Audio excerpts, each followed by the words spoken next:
Hello bachcho, let's see this question.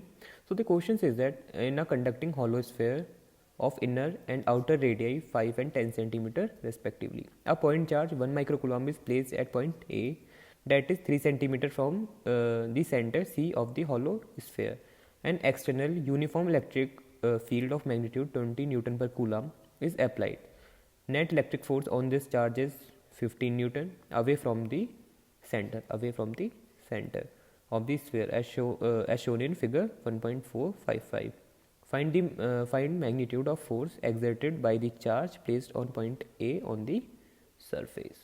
ठीक है, तो इन्होंने एक पॉइंट दे दिया हमें जो कि 3 सेंटीमीटर डिस्टेंस पर है सेंटर से, और यहाँ पे एक इलेक्ट्रिक फील्ड लग रही है जिसका मैग्नीट्यूड 20 दिया है इन्होंने, 20 न्यूटन पर कूलम. ठीक है, ये इलेक्ट्रिक फील्ड लग रही है, ये हर तरफ लग रही है. अब इन्होंने बोल दिया ये एक कंडक्टिंग स्फेयर है, कंडक्टिंग है, यहाँ पे एक चार्ज रखा है, तो यहाँ पे एक चार्ज इंड्यूस होगा इसका अपोजिट मैग्नीट्यूड का. अब मैग्नीट्यूड सेम, इसके अपोजिट नेचर का 1 माइक्रो कूलम, तो ये -1 माइक्रो कूलम. फिर इसके बाहर की तरफ भी एक चार्ज इंड्यूस होगा दैट इज़ 1 माइक्रो कूलम. ठीक है, अब क्योंकि यहाँ पे इलेक्ट्रिक फील्ड लग रही है हर तरफ, तो ये इलेक्ट्रिक फील्ड इस चार्ज पे एक फोर्स लगाएगी, इस चार्ज पे एक फोर्स लगेगी. फोर्स का फॉर्मूला क्या होता है? Q into E, that is electric field.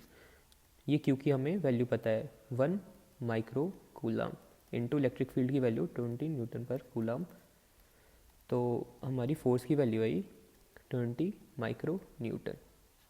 ठीक है, हमारी फोर्स निकल गई. अब इन्होंने बोला है क्योंकि ये कंडक्टिंग हॉलो स्फीयर है, तो कंडक्टिंग हॉलो स्फीयर की प्रॉपर्टी होती है conducting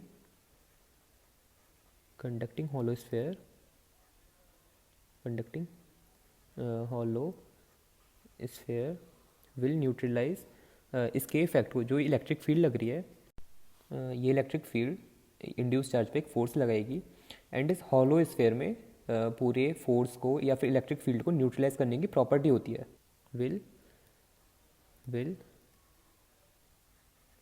neutralise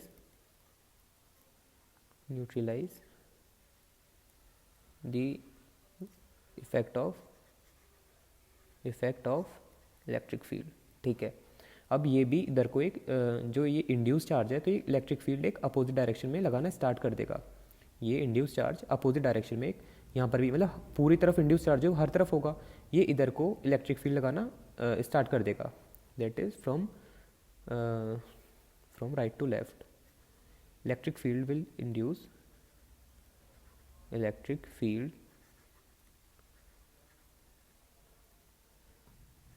will be induced by induced charge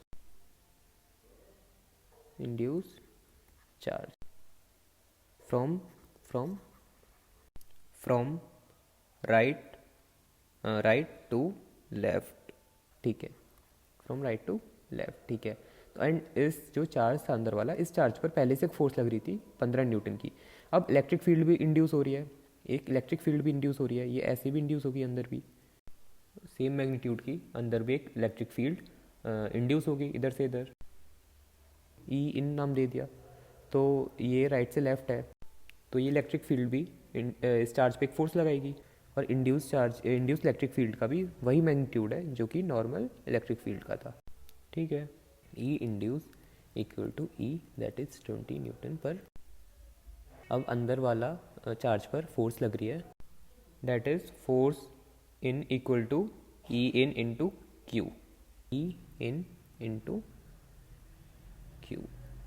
ठीक है, अब हम नेट फोर्स निकाल सकते हैं. यहाँ से हमारी नेट फोर्स आ जाएगी F net equal to F plus F induce.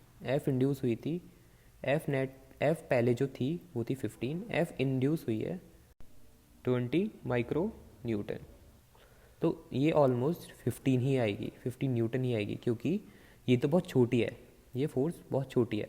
इसको हम इसके 15 न्यूटन के कंपैरिजन में, ये न्यूटन है, सॉरी ये न्यूटन है, इसको 15 न्यूटन के कंपैरिजन में बहुत छोटी है, तो हम सिर्फ 15 न्यूटन फोर्स लेंगे. ये हमारा आंसर है. फाइनली हमारा आंसर आ गया. Hope you understood the concept.